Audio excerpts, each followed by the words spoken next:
Guys, Bear Doll here. Just want to make a video here, guys, on the growing trend of these middle-aged people, 40, 45, 46, that age group of people that a lot of them have, or some of them have gone to a counselor of some type or a therapist of some type, and the counselor told them that they may have autism.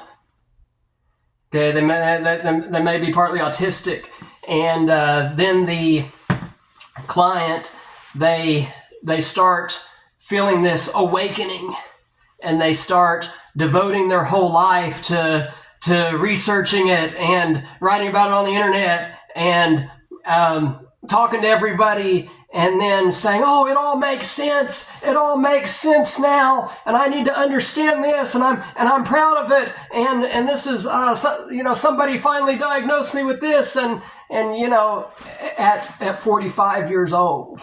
Okay, so here's my problem with that, folks.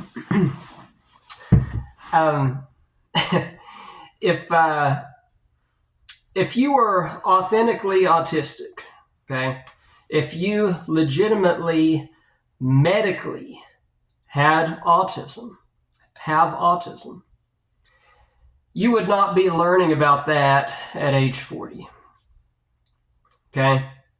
You would be learning about that pretty close after birth. Now, I do understand that things are not the same as they were, 40, 50 years ago. I fully understand that, but even in that regard, folks, if you were going through the 90s and the early 2000s, you would have, and you were authentically autistic, you would have had a long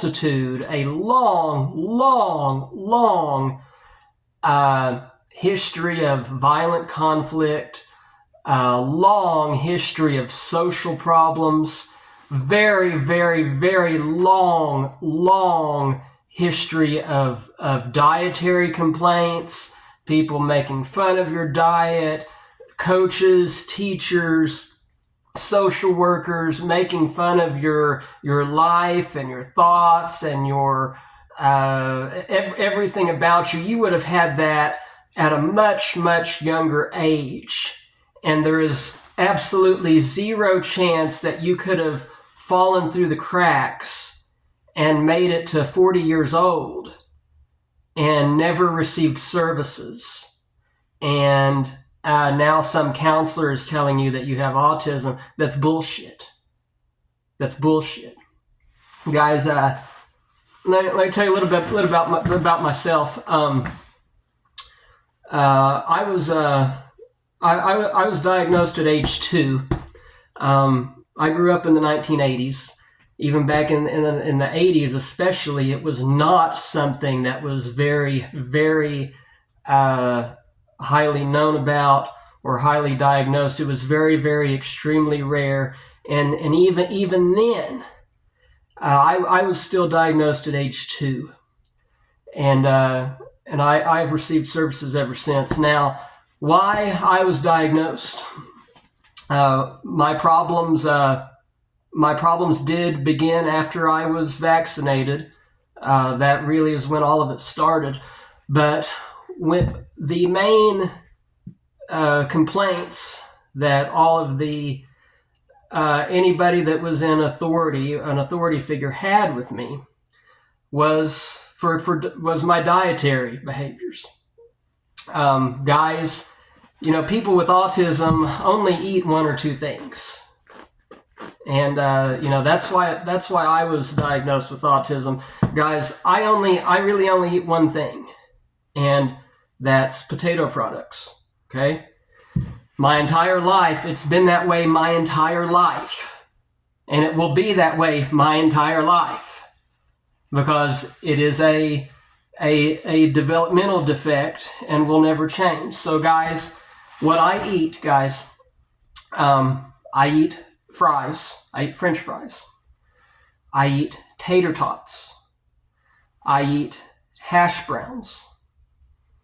I eat chips. Did I already say chips? Chips. Potato cakes, curly fries, mashed potatoes, baked potatoes. That's it. That is basically my entire diet. That has always been my entire diet. And that is why I was put on for autism. Now, how am I able to survive with this diet? I am able to survive with this diet because I also take a multivitamin. Okay, that gives me the other nutrients or vitamins that I do not get from my hash browns and tater tots, which are the only foods that I eat. Guys, I do not eat any type of meat. Never in my life have I ever tried a hot dog. I have never tried a hamburger. I have never ever tried a sandwich. Never in my life have I ever tried or salad or any of those things. I eat potato products and that's it. Okay? So, when I go into restaurants and things, I stand up and I unscrew the light bulb if there's a light bulb there, because I cannot deal with bright lights. I usually just stand up and unscrew the light bulb. Your sensories are not the same. If there's some screaming kids or any babies or screaming little kids anywhere in the facility, I cannot be around that. I have to be somewhere else or leave entirely. Okay? So those are the things that you need to consider. There's one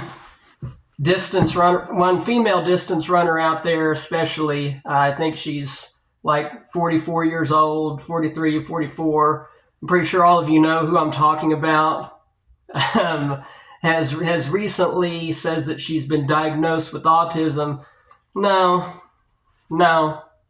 I even wrote her a message over it, and her response to me was, men like you are why women are underdiagnosed. What? No. So you need to think about that, folks. These middle-aged people that are saying that now that they're on some sort of spectrum, you have absolutely no idea what parents of children who actually are autistic go through. You have no idea what they go through. You have no idea the thousands of pounds of paperwork and IEP meetings and this and that and all of the loopholes and pathways and the hardships that they face if their child is actually autistic. They have hardships that you can't even possibly imagine. Cannot even possibly imagine. You wouldn't even believe it, folks. I as you can tell, I have no problems expressing my emotions. I do have a problem reading other people's emotions, and that is. But besides the dietary, that's probably the number one biggest trait of people who have autism, is that they do not understand the unspoken word. People with autism do not understand hints, folks. People with autism, they do not understand, like the ghosting. The women who ghost others and they don't text someone, and a normal non-autistic person is supposed to understand, they're not responding. That must mean they don't like me, or they're done with. No, we don't understand that.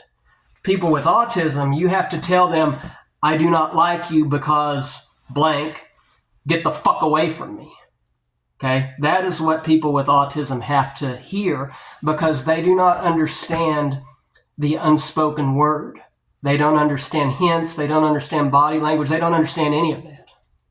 And their diet is very, very, very limited, and it's very, very restricted. I mean, you can put other stuff out there and hope that they pick at it, but they never will.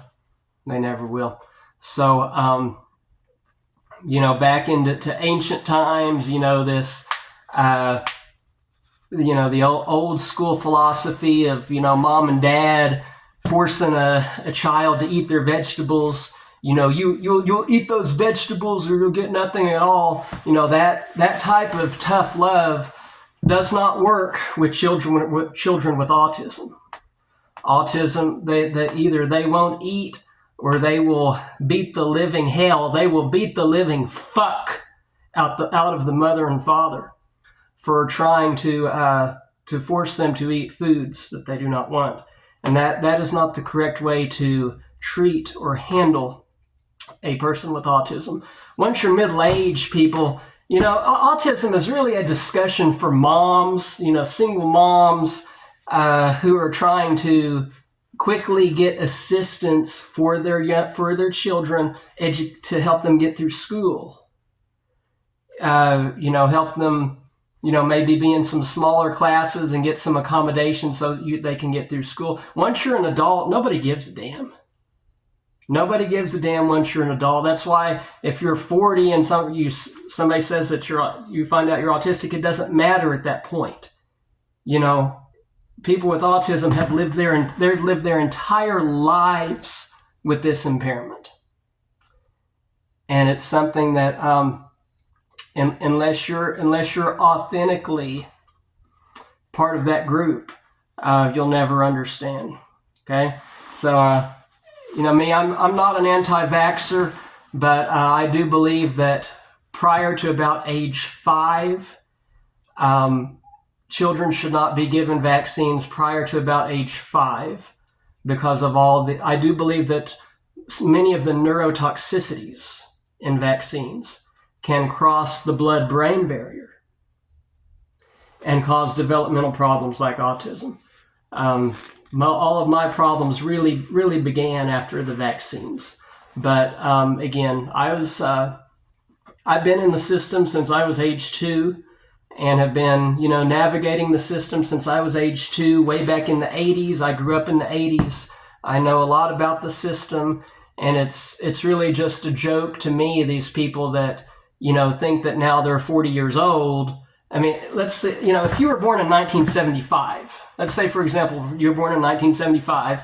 I was born just a little after that. But even if you were born in 1975, here comes 1989, 1990. Even back then, you would have been diagnosed way before the time you were a teenager. You would have been diagnosed even in that era way before 10 years old. So the chances are somebody making it to 40 and not being diagnosed, that's just not possible. And that's my stance on it.